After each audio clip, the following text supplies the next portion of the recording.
Origins Summer Preview with the Dice Tower. In this series, we look at recently released and upcoming games for Summer 2014. And now, recorded live at Origins 2014, here's your host, Tom Vassell.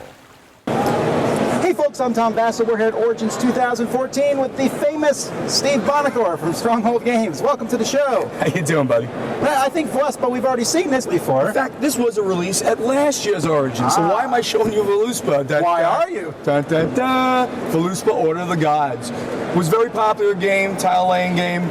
We brought out an expansion 1 year later, approximately. And this, again, is just out in stores as well. So what do we get new in Völuspá Order of the Gods? What do we do indeed? This is a Völuspá itself with many more tiles. That's what it came originally. I have it set up over here. In Völuspá Order of the Gods, we're now adding more tiles into the game for more interesting options in the game, as well as these tokens, which I'll talk about in just a second. So what are you going to do with these new tiles? For those who know the game, it's a tile-laying game. We are trying to dominate the lines vertically and horizontally, getting the highest number tile in that line to then score points for the number of tiles in the line, both horizontally and vertically. The big guys like Thor and Odin, they're 7s and 8s, so they have the very big powers, the big numbers to begin with, but all the lower point tiles have special powers involved.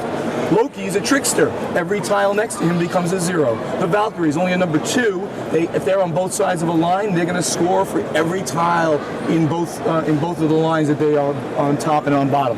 That was the base game. Now we're adding these very interesting new tiles.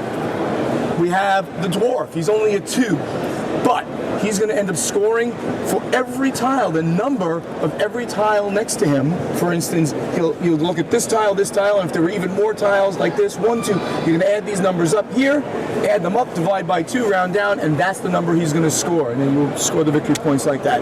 Very interesting tile. The Neo-Hogger, another one of these crazy dragons. Neo-Hogger. Okay. I think that's how you pronounce it. I'm not Norse, so I don't know. He's another, I think you just picked up there, Sam. Sam is over off camera.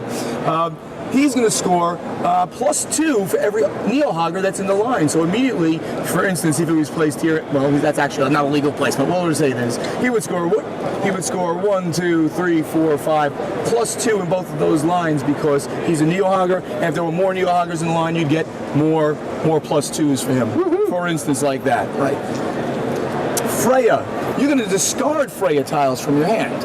Okay. Why? Because then you're going to be able to boost one of the other tiles on the board. So if you discarded 3 Freyas and you wanted to boost this Neo-Hogger, you could make him a 10 if I had a 10 tile in here. They are here in the box. Let's just say that was a 10. There's a 9, close enough. All of a sudden, what did I say? I could boost this Neo-Hogger to a 10 based on discarding of Freya tiles.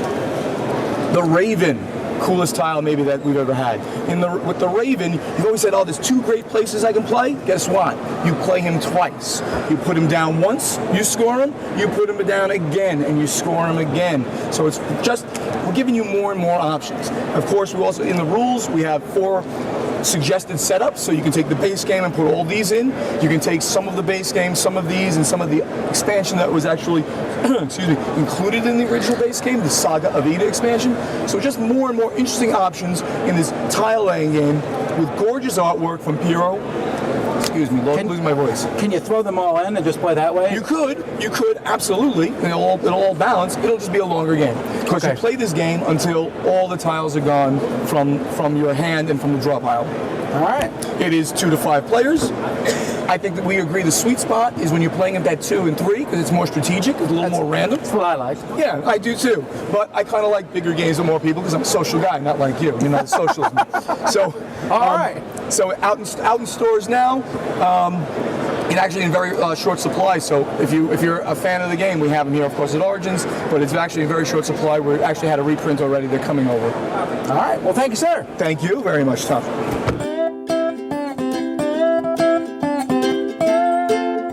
Thank you for joining us today. We hope you join us for the rest of our summer preview videos. We'd like to thank Gamma and Origins for making these videos possible. And we hope that all of you have fun gaming. See you next time.